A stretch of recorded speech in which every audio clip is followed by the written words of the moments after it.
He thought firing me was the end of it. No scene, no fight, just a quiet goodbye.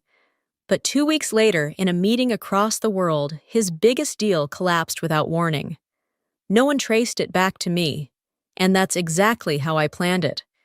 Here's how a single, silent exit unraveled everything he built. The sound of his shoes was the first thing I noticed.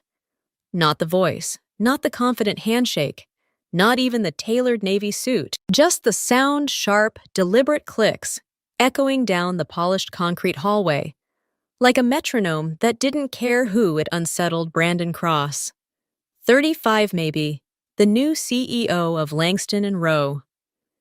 He walked through the front doors that morning like he'd already been running the place for years. Didn't pause to speak to the receptionist. Didn't acknowledge the security guard who held the door. Just breezed through the lobby with a sleek briefcase and a look in his eyes that said, "I'm here to fix everything." Technically, it was his building now. I watched from my glass-walled office, tucked between the international accounts wing and legal. Not quite corner. Not quite central, just enough off to the side that people tended to forget. I could see everything, and I preferred it that way. 17 years, that's how long I'd been here. Long enough to survive 4 leadership changes, 2 mergers and 1 restructuring that gutted our Tokyo branch. I didn't wear power heels or designer labels. I didn't fight for airtime in meetings. But I knew how this company breathed, what held it up, and what could bring it down. I kept things moving quietly, like a well-oiled machine behind a velvet curtain. So when Brandon stepped off the elevator and walked the executive floor with his chin slightly too high, taking mental inventory like he was shopping for parts, I felt it, that slight shift in the air, like pressure dropping before a storm. He didn't come to see me that day. Not that I expected him to. His kind rarely did young fast-talking, all pivot and buzzwords. They didn't look for the quiet ones. Not until the quiet ones were gone and everything started slipping. Still, I watched how the HR director, Camille, didn't meet anyone's eyes at lunch. Watched how the intern who used to sing under her breath now typed in silence. Watched how middle managers who used to stroll through the hallway with coffee cups now hugged the walls, moving like prey. Something was coming. And it wasn't just a change in leadership. It was a change in temperature, a deep, invisible frost that made everyone sit straighter, laugh, less speak in rehearsed tones, the kind of cold that doesn't kill right away. It waits. By 4 p.m., I had already heard whispers of efficiency audits and agility reviews. Words dressed like opportunity, but with sharp edges underneath. I closed my laptop and leaned back in my chair. Staring out at the skyline, I'd seen transitions before, but this one felt different, colder, quieter, and far from over. The first thing to go was the laughter. It used to drift through the halls, small things, someone sharing a dumb joke near the copier, someone else venting after a client call in that half-whispered, half-laughing way we all did. It was background noise, easy to miss. Until it vanished. Now there was just stillness, and doors that used to stay open. Camille and HR Jansen from finance were shut more often than not. The tap-tap of heels on tile sounded faster now, more urgent, as if everyone had somewhere better to be. Or maybe they just didn't want to be seen standing still. The word restructuring hadn't officially been spoken, but it didn't need to be. You could feel it in the air, tight, expectant, like holding your breath before bad news. Behind the conference room glass, Brandon Cross stood at the head of the table, sleeves rolled just so, pointing at a screen none of us could see. I watched from my office across the atrium, pen in hand, though I wasn't writing. 3 closed-door meetings in 5 days. Always the same group. Brandon, legal, HR, and someone from strategy I didn't recognize, and always followed by an absence. First, it was Terrence, who'd run logistics for over a decade. His desk emptied overnight. No farewell email, no awkward cake in the break room, just a sudden vacancy where his nameplate used to be. Then Marianne from Global PR, gone before the morning meeting. In their place came new hires. Young, polished, LinkedIn perfect. Their clothes fit too well. Their smiles were slightly too eager. They walked fast and talked faster. But when you asked them a question about legacy systems or old vendor contracts, they blinked, asked you to repeat yourself, took notes like they were learning a foreign language. They called it modernization. I called it hollow.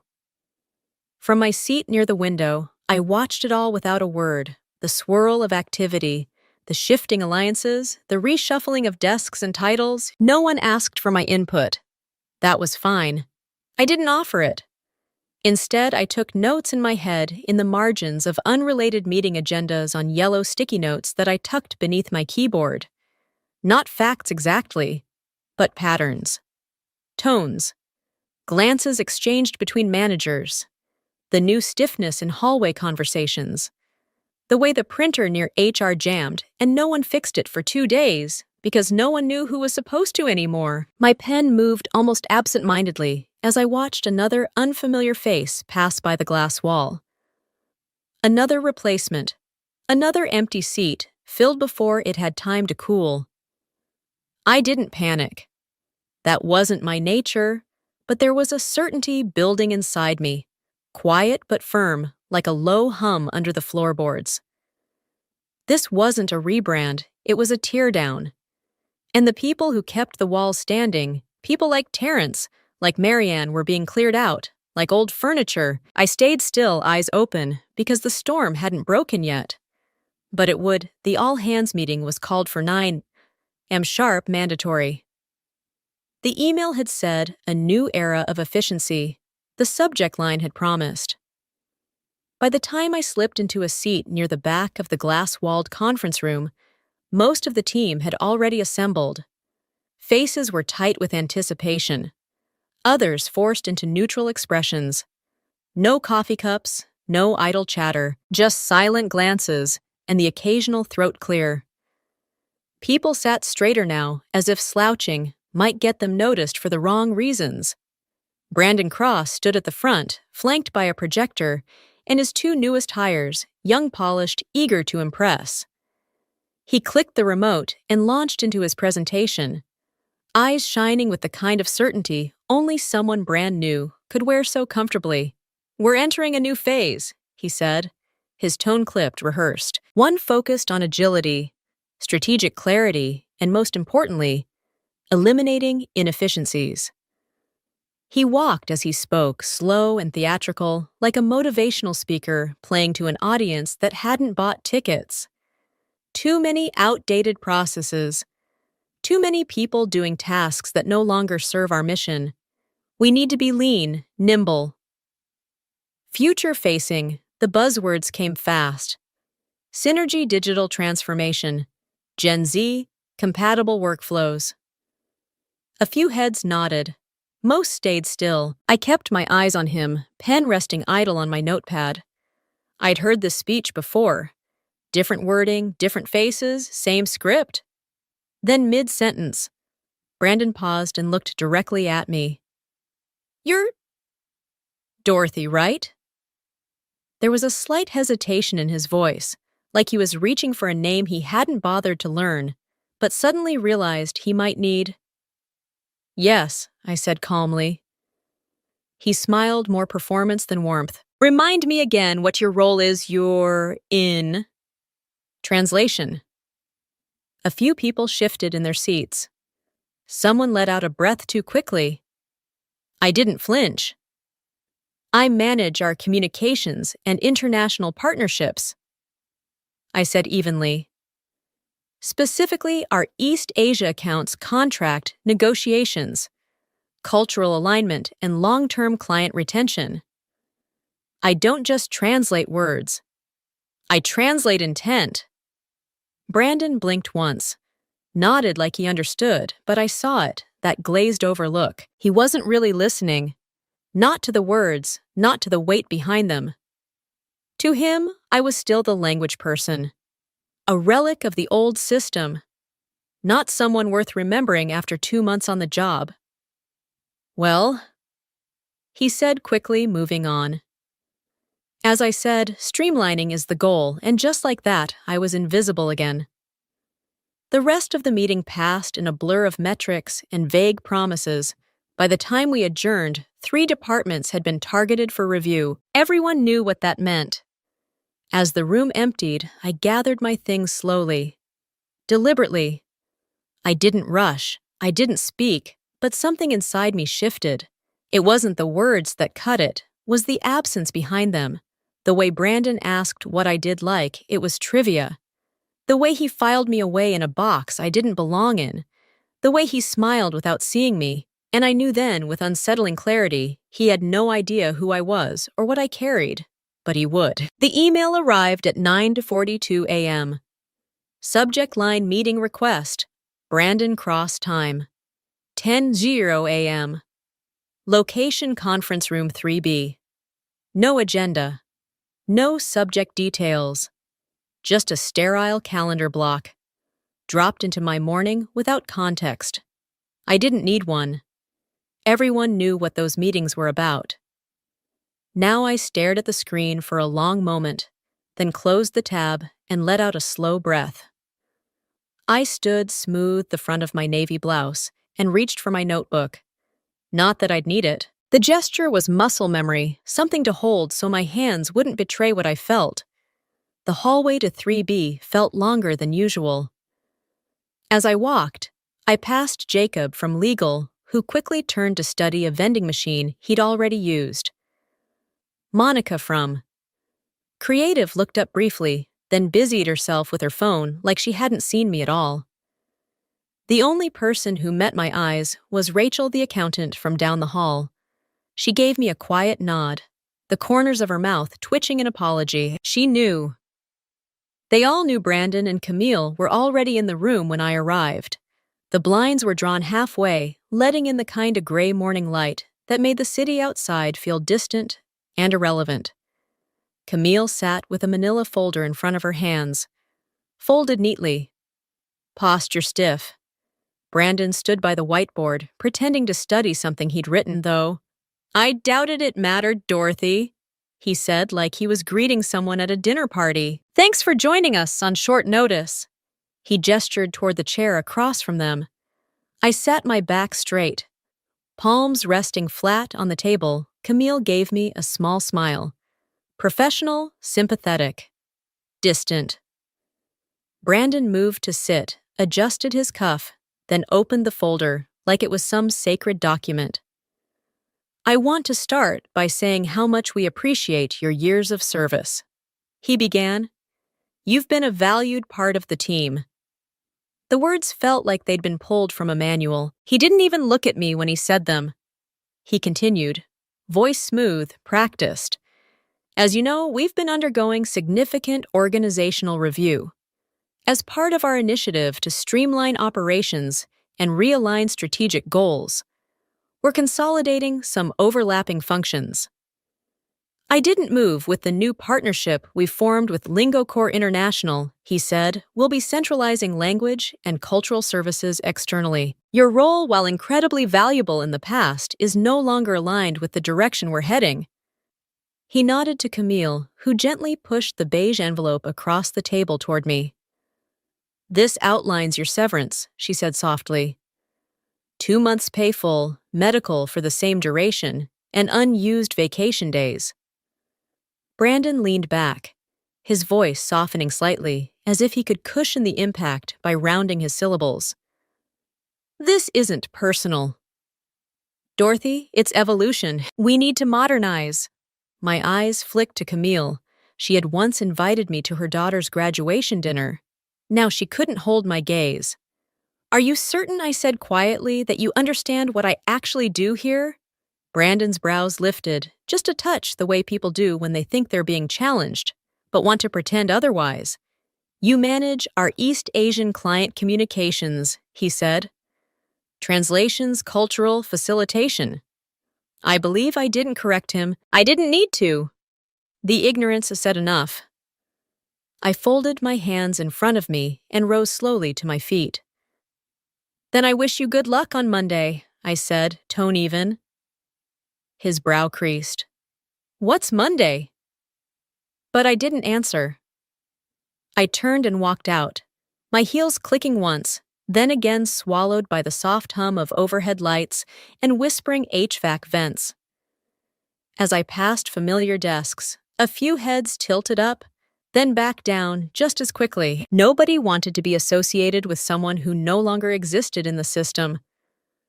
By the time I reached the elevator, someone had already updated the employee directory. My name was gone from the internal chat. In the lobby, Elaine, the security guard, who had waved to me every morning for the past 7 years, stood up from her desk as I approached. I didn't know, she said quietly. I smiled gently. "It's all right," she hesitated, then added. "They're making a mistake." I said nothing, just stepped out through the revolving doors, into the soft patter of spring rain. No umbrella. I welcomed the quiet, cold kiss of it on my skin. Let it seep into my blazer, my sleeves, my scalp. The city shimmered under gray clouds, and everything felt a little heavier, but clearer too. As I walked toward the parking garage, a single thought sat at the base of my chest, still and sharp. You don't need to be shouted at to feel dismissed.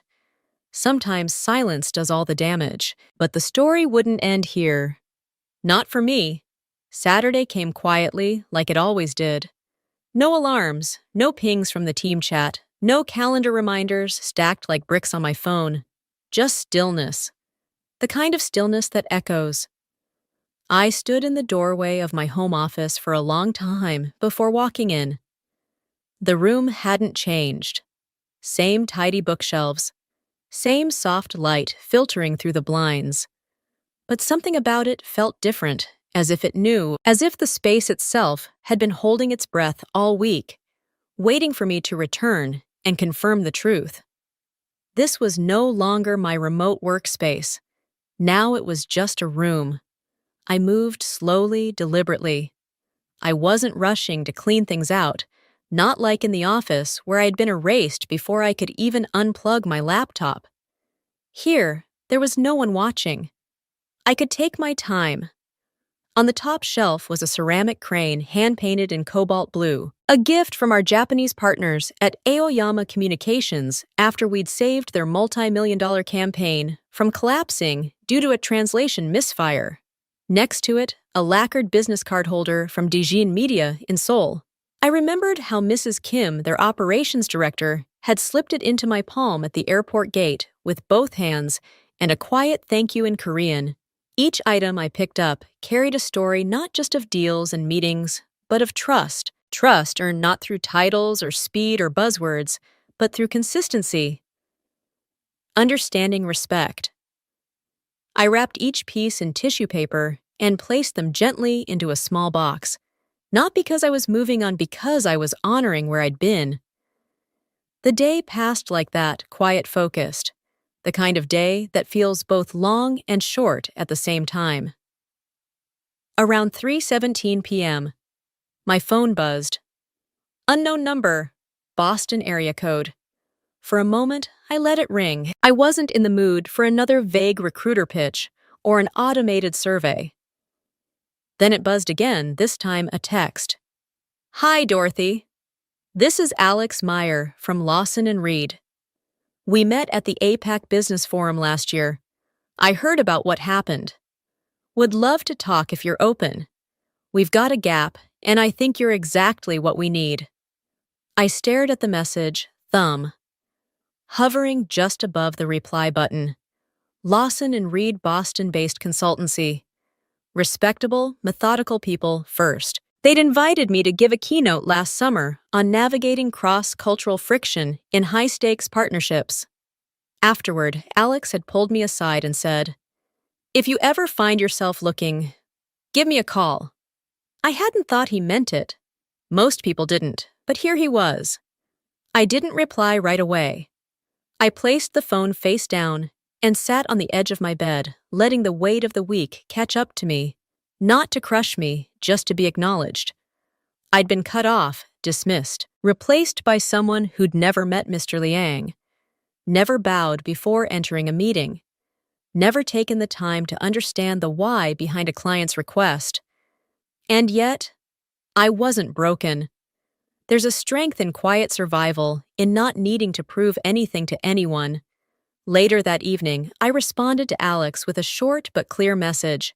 "Thank you for reaching out. I'm available to talk Monday morning. Let me know what time works best." His reply came minutes later. 9:00 a.m. Sharp. Looking forward to it. Monday morning arrived cold and bright. I got dressed in a simple gray blazer and soft blue blouse. No armor. No edge. Just me. As I fastened the last button, I looked at myself in the mirror. Not searching for flaws, not checking for power poses, just acknowledging the woman looking back. Not a victim, not a name crossed off an org chart. A woman who knew her worth, who hadn't burned anything down, but who also hadn't let anyone silence her. I grabbed my portfolio and stepped out the door, not for revenge, not for validation, but to keep walking forward in the direction of my values. The 15th floor boardroom at Langston and Rowe had never looked more polished. Polished glass table, polished coffee trays, polished smiles. Brandon Cross stood at the head of the room, dressed in charcoal gray, wearing the same watch he'd flashed when he first introduced streamlining to the company. Behind him, a massive flat screen displayed the Langston and Rowe logo, alongside the words, "Global Synergy Next Gen Partnerships." The delegation from Daejin Media, one of the largest media groups in South Korea, had just arrived. 3 executives entered in quiet formation. Mr. Kang Miseo and their legal advisor, Mr. Han. All poised, impeccably dressed, polite but distant. It was a critical morning. On the table sat a draft of a 3-year renewal contract worth over $22 million, a cornerstone agreement, the kind that anchors reputations and investor confidence, the kind Dorothy had spent years nurturing call by call, meeting by meeting, always careful to balance corporate needs with cultural integrity. But Dorothy wasn't in that room anymore. Brandon opened the meeting with all the energy of a tech startup founder. "First, let me just say how honored we are to continue our work with Daejin. You've been one of our most valued partners, and we're excited about where we're heading together." He clicked through a few slides, efficiency targets, projected ROI. Internal performance restructuring. His voice bounced off the walls. Confident, crisp. The Daejin team listened politely. Too politely. Brandon kept talking, oblivious to the stiffness on the other side of the table. Every time he paused for emphasis, their eyes didn't light up, they narrowed. Mr. Han wrote something down. "Ms. Seo sipped tea, slowly, not breaking eye contact. Then Mr. Kang raised his hand. Quietly, calmly. "Excuse me, Mr. Cross," he said in flawless English. "May I ask, where's Miss Dorothy Lane?" Brandon blinked. "A beat too long, Dorothy, she's no longer with the company," he said, tone light, dismissive. "We've recently transitioned to a new international services framework. Very cutting edge. You'll be working with a rotating team now, supported by LingoCore, out of Singapore. Silence. Dense and immediate." Mr. Kang glanced at Ms. Seo, who nodded ever so slightly. Then he looked back at Brandon. "I see," he said, "but Dorothy Lane was not just a translator. She understood our protocols. She understood our people." Brandon chuckled. The kind of laugh meant to mask discomfort. "Of course, and we absolutely appreciate her contributions. But you'll find our new structure just as capable, if not more flexible." Mr. Kang's lips pressed into a thin line. "There will be no renewal," he said flatly. Brandon blinked again. I'm sorry." Mr. Kang stood. "We no longer feel confident in the partnership. You've removed the only person who ever truly respected the relationship, not just the transaction." Ms. Seo rose next. Mr. Han collected his papers with precision. Brandon stammered. "I assure you this is a misunderstanding." "It is not," Mr. Kang said, already heading for the door. It is clarity, 10 minutes. That's how long it took for the room to go from poised victory to unraveling disaster. As the door closed behind the delegation, Brandon stood, frozen lips, slightly parted, like a man watching his reflection crack down the middle. Across the city in the sunlit offices of Lawson and Reed, I sat with a cup of coffee in hand. Alex Meyer had just stepped out to prepare the client dossier for my onboarding. The desk they gave me was temporary, but the view was permanent. Boston skyline layered behind framed glass, morning sun cutting across the floor like a spotlight. I hadn't needed to check the time. I knew Dajan's meeting with Langston and Rowe was at 10 a.m., and I knew exactly how it would go. At 10:13, my phone buzzed. A message from a former colleague, someone who hadn't spoken to me since I'd been let go. All it said was, they just walked out. Dajin pulled the deal. Brandon looks like he's been slapped with a brick. I took another sip of my coffee. Didn't smile? Not really. But something in my chest, something deep and quiet, exhaled. Not vengeance, not pride, just justice. Subtle, precise, inevitable. I didn't need to gloat. I didn't even need to speak. Because truth doesn't need a microphone. It just needs time. It started with the Daejin fallout. Then it began to spread. At first, it looked like a ripple, a minor delay from a Tokyo-based firm citing internal reassessments. A polite reschedule request from a Singapore media group, just to revisit the terms. Brandon brushed them off as routine. Nothing unusual in a shifting market, he told the executive team. We'll realign, clients just need reassurance. But reassurance didn't come. Instead, by the end of the week, a French tech conglomerate paused its contract renewal process. A longtime German publishing client suddenly asked to renegotiate its delivery timelines. A Canadian partner who had never missed a quarterly sync-up failed to show and didn't respond to Brandon's follow-up email until 3 days later with a cold single-line reply. We're watching how you handle transitions. Inside Langston and Rowe, panic didn't show up loudly. It crept in through the seams. People spoke softer, meetings ran longer with more finger-pointing and fewer decisions. Even the bright-eyed hires Brandon had once paraded around like trophies now sat with tense shoulders and darting glances.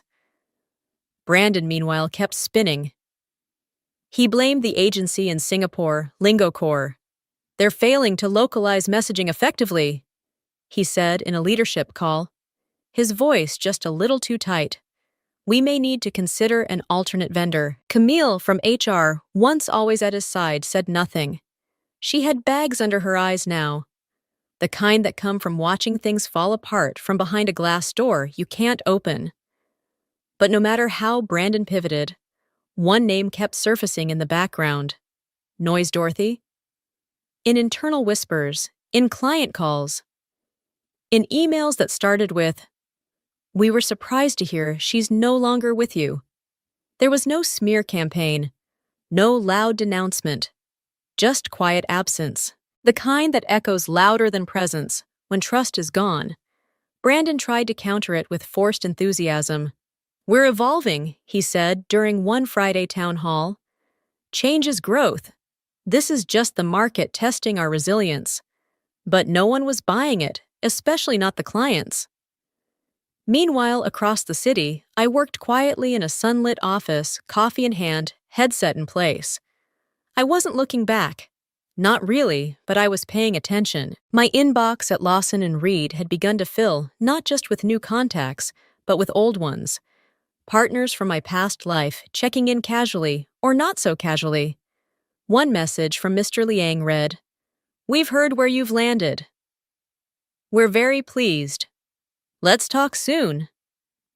Another came from a contact in Osaka I hadn't spoken to in over a year. Is it true you've moved firms? We're unhappy with how things are being handled. Would love to reconnect. I didn't initiate these messages. I didn't have to. Trust once earned deeply doesn't vanish overnight. It waits quietly, and when the time is right, it returns home. At Lawson and Reed, I wasn't just answering emails. I was rebuilding a bridge network, brick by brick. Not for revenge, for renewal. Back at Langston and Rowe, Brandon's world continued to shrink. One morning, a senior client from Indonesia canceled a video call with 2 minutes' notice. Another declined to attend the quarterly review presentation altogether, sending a junior rep in their place with a single instruction: observe only, do not speak. By the third week, the marketing team was instructed to temporarily pause all outbound international campaigns. Budgets were under review, and the once slick agency reels Brandon had loved to show off were suddenly absent from the Monday meetings. Behind closed doors, he raged, blamed poor handoffs, accused staff of clinging to outdated loyalties. But outside those rooms, the truth had already rooted itself. Dorothy was gone, and with her, the company's credibility.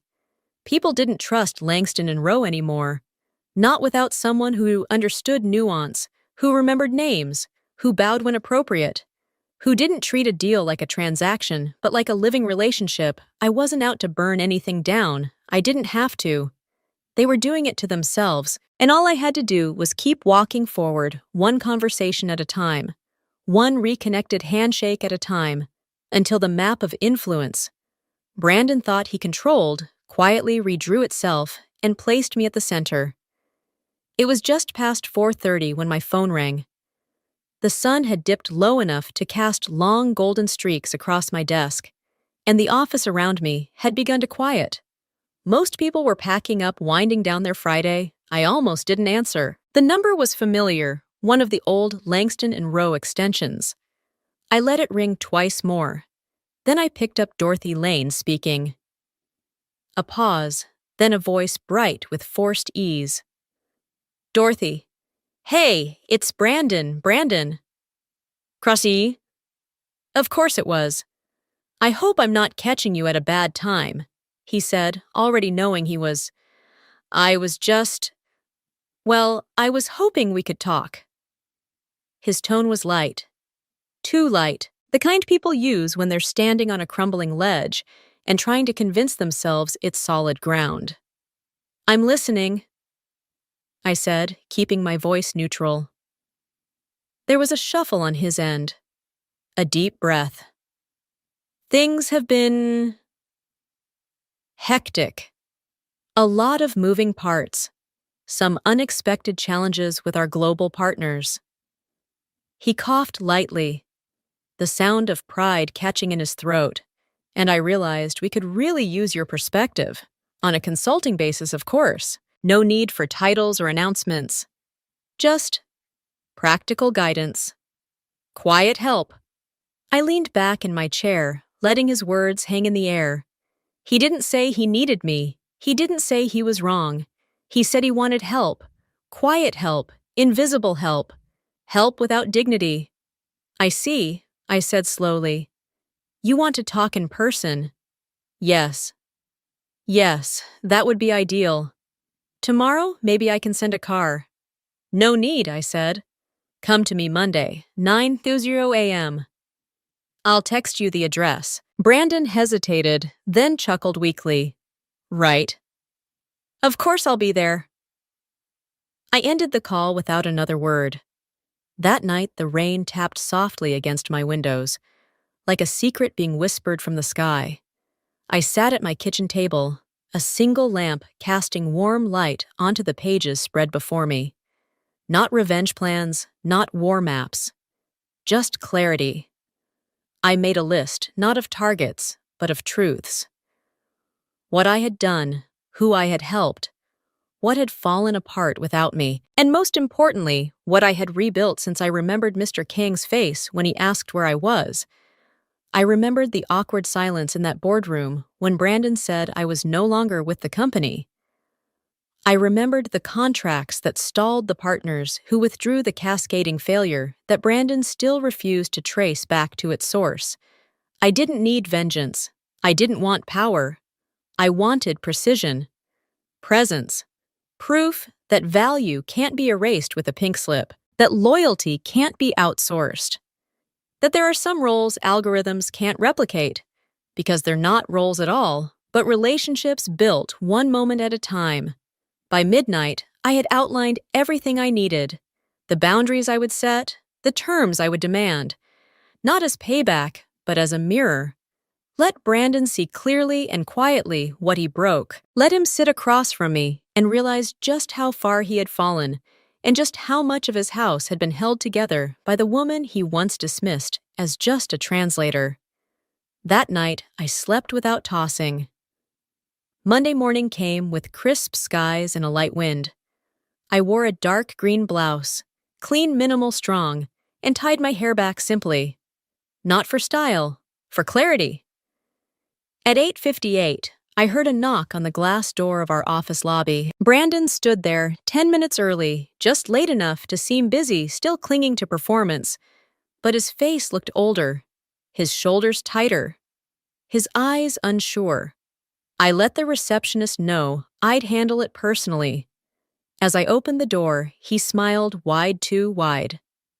"Dorothy," he said, stepping forward with open hands. "Thanks for making time." Didn't return the smile. Right this way, we walked down the hall in silence, his polished shoes clicking too loud against the stone floor. The same sound I remembered from that first morning he arrived too confident to pause, too proud to knock.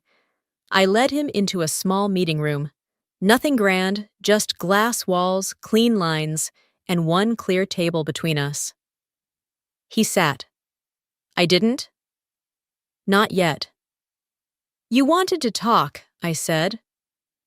He nodded quickly, unfolding papers, diagrams, slides. "We're navigating some turbulence, as you might have heard temporary, but we think your insight could be critical in realigning some relationships starting with Daejin, but others too. We'd of course compensate you fairly. Discreetly. No need to revisit the past." He looked up expectant. I met his gaze, calm and steady, and I smiled just a little, not cruelly, not smugly, just with the quiet satisfaction of a woman who knew she had already won before he even picked up the phone. When I walked back into Langston and Rowe, no one noticed. There was no welcome reception, no murmured whispers of, "She's back," no eyes following me down the hallway. That was exactly how I wanted it. No job title, no office plaque, just a temporary consultant badge clipped to my blazer and an access code I knew wouldn't last longer than a few weeks, maybe less. They thought they were using me. What they didn't realize was that I'd already begun using them by 10 a.m. I had access to just enough of the internal systems to see how far the rot had spread. The client dashboard was filled with red flags, delayed meetings, suspended contracts, passive-aggressive feedback hidden behind formal corporate phrasing. I didn't bother opening a single internal thread. I already knew what the official narrative was. Brandon had likely blamed LingoCore, maybe even hinted that I had left them in a bind. But the clients weren't confused. They weren't fooled. They just wanted to hear the truth from me. So I pulled out my personal phone, not the one they had reissued, but mine. The one I had never handed over, even when I was still employed here. The one that held years of quiet trust stored in contact lists and message threads. I started dialing, not through corporate channels, no scheduling assistant, no automated greeting, just me and them. I called our longtime partner in Seoul. The line clicked twice before he picked up. I introduced myself clearly in English. No formality. No fluff. Just facts. He was surprised but not cold. "I'm not calling on behalf of Langston and Rowe," I said. "They brought me back as a temporary consultant." Quietly. I paused. I could have apologized. I could have begged for patience or loyalty. I didn't. "I thought you deserved to know the truth." I said I didn't leave because I wanted to. I was dismissed because someone believed relationships could be outsourced. Someone believed my role was replaceable. Clearly it wasn't. He didn't say much, he didn't need to. The silence was enough. Before we hung up, I said one last thing. I'm now with Lawson and Reed. We believe in continuity. We believe in honoring partnerships. If and when you're ready, I'm here. I didn't ask him to come. I didn't make a pitch. I just left the door open.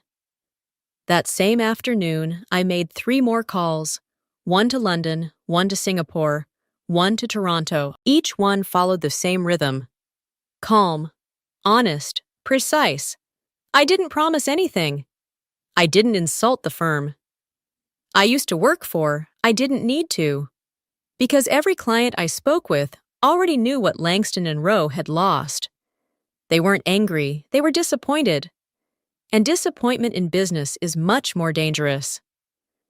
By the time I closed my laptop and walked out that evening, no one knew. I had just pulled the thread that would unravel their last line of international trust. Brandon still thought I was playing cleanup. He had no idea I was rewriting the future, client by client, call by call, on my terms. I didn't need revenge. I had something far better. Control. The most satisfying victories are the ones no one sees coming. I didn't make any public announcements. I didn't post about my comeback on LinkedIn. I didn't even tell most people I was back in the building. But every day, quietly, another piece slid into place. At Lawson and Reed, my new desk faced the window. Sunlight poured in around 9:30 a.m., the same time I usually began my calls. Not loud sales pitches, just conversations. Conversations built on years of shared projects, remembered names. Quiet respect. Dorothy. They'd say sometimes surprised, always warm. We've missed working with you. I didn't need to pitch them anything, I just listened. Gave honest updates. Shared what we were doing at Lawson and Reed, how we were operating differently, how we were doing it better. Not flashier, just better. And one by one they came, not with press releases or champagne toasts, just quiet transfers of trust. 1 week. It was the European content group that used to anchor Langston and Rowe's EMEA presence. The next, a South American creative agency that had stopped returning Brandon's calls. Then a longtime East Asian logistics client who asked if I could review their new terms personally, not through an assistant, not through a rep, through me. None of these moves made headlines, but they made impact. Inside Langston and Rowe, the cracks were widening. I knew because word began to leak from people still trapped inside messages from employees who had once looked right through me, now landing softly in my inbox. The Singapore agency just lost another account. Brandon keeps blaming market instability. Camilo's team is down to 4 people. They're exhausted. I didn't reply to most of them. I didn't need to. While Brandon spun in circles trying to hold the empire together, I was calmly building something stronger out of nothing but credibility, timing, and consistency. At Lawson and Reed, my new colleagues started to notice. Not with fanfare, just nods. Doors held open longer, voices lowered when I entered a room. Alex Meyer started pulling me into more strategic briefings, not because I asked, but because I'd earned it without saying a word. And all the while I stayed quiet. I didn't badmouth Brandon. I didn't take credit. I didn't gloat. That was the beauty of it. He had handed me the perfect setup. In trying to erase me, he revealed how essential I'd been. Now he was paying for it. Contract by contract, call by call, silence by silence. And I was just doing what I'd always done, my work. But this time on my terms. There was one moment that stayed with me, a Tuesday afternoon walking out of a discreet meeting in a private suite at the Langford Hotel. I had just introduced Alex to 2 international partners I used to manage. They shook hands quietly. No cameras, no signatures yet, but I knew it was done. As we walked back to the curb, Alex looked at me and said, I don't know how you do it, but they trust you instantly. I smiled. Not wide just enough. They don't trust me instantly, I said. They trust what never changed. He nodded, but said nothing else. We stood there for a moment, the city buzzing just beyond the sidewalk. Horns, footsteps, motion everywhere. But inside me, stillness, satisfaction that didn't need a spotlight, peace that didn't need permission. I wasn't fighting anymore. I was winning. Quietly, completely. I asked to meet him. Not through his assistant, not through some layered calendar negotiation. Just one email, short, direct, unmistakable, Brandon. I'd like to speak with you. One-on-one, no pretense. Friday 9 a.m., conference room 5. I'll be there either way. Dorothy Lane. When I walked into the room, he was already seated. For the first time in months, he didn't stand to greet me, didn't smile, didn't perform. He just sat there, elbows on the table, a legal pad in front of him that was still blank. His pen wasn't moving. Good. He finally understood this wasn't a negotiation. I sat down across from him, the silence stretched, I let it. He looked like a man who'd stopped sleeping, pale, slightly hunched. The usual arrogance drained from his shoulders like blood from a cracked vase. I didn't enjoy it, but I also didn't feel sorry for him. I assume this is about the soul account, he said, first voice thin. Or maybe Tokyo or Paris. I shook my head once. No, I said. This is about all of it. He blinked. You called me a consultant, I continued. You thought you were being clever, bringing me in without titles, without credit. But you made one critical mistake. I leaned forward not to intimidate, but to make sure he heard me. Every word you underestimated the one thing you can't buy, the one thing you can't outsource, trust. He swallowed, but said nothing. You thought it was just about language, just about contracts and etiquette. But what I gave those partners, what they gave me in return, wasn't transactional, it was earned. I pulled a simple folder from my bag and laid it on the table. Inside were names, dates, and transfer confirmations. Every client who had walked. Every account that had quietly moved to Lawson and Reed. They didn't leave because I asked them to. I said they left because of you. His mouth opened, then closed again. I watched it happen, the flicker of realization behind his eyes, the slow, choking unraveling of his story.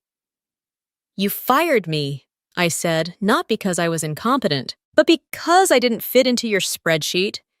Because I made you feel replaceable. I stood gathering my bag, calm as ever.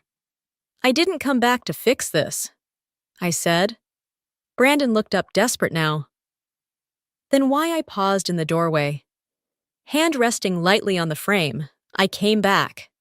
So you'd know exactly who removed every nail from the throne you built out of vanity. And I left no threats. No slamming doors, no raised voice. Justice doesn't need theatrics, just truth. Outside, the morning light broke across the skyline like a quiet promise. I stepped into it with no badge, no title, no lingering weight, and yet I'd never stood taller. Langston and Rowe didn't crash all at once. It unraveled quietly, painfully, and very publicly. A whistleblower emerged. Then, too, the press caught wind of the internal exodus, the botched international transitions, the collapse of trust in key markets. Headlines followed like falling dominoes. Global clients pull out of Langston and Rowe amid scandal. CEO Brandon Cross resigns after series of high-profile losses. Former partners allege gross mismanagement, lack of cultural competence. Investors panicked. Board members quit. The stock tumbled, then flatlined. It didn't take long. By the end of the quarter, Langston and Rowe was no longer a name whispered with respect in global circles. It was a cautionary tale about ego, about oversight, about what happens when you confuse efficiency with integrity. And me, I was at peace. I sat by the window in my new office at Lawson and Reed, a cup of jasmine tea in hand, morning light pouring across my desk. The air was still, no phones ringing off the hook, no urgent Slack messages, just quiet focus and a view of the skyline I never used to stop and appreciate. My calendar was full but not frantic. Strategy meetings with people who listened. Partnership reviews with teams who asked thoughtful questions. Clients who respected the process because I respected them first. This wasn't a rebound, it was a reset. The door behind me clicked once. A soft delivery of mail. I barely turned. Just reached over, set the envelope aside, and took another sip of tea. Then my phone buzzed. A name I hadn't seen in months. Lit up the screen. A former colleague from Langston and Rowe. One of the quiet ones, the ones who had watched it all happen and said nothing, not out of malice but fear. The message was short. I should have stood with you sooner. I see that now. I'm sorry. I stared at it for a moment, not with anger, not even with pity, just stillness. I didn't reply. Some messages aren't meant to be answered. Some realizations don't need my validation. I set the phone down and returned to the moment, to the warmth of the tea, the soft hum of life outside the window, and the quiet knowledge that justice had already spoken. Not loudly, not with revenge, but with consequence, and I didn't have to lift a finger to force it. Because sometimes peace doesn't come from striking back. It comes from knowing you were right all along and letting the fire burn itself out.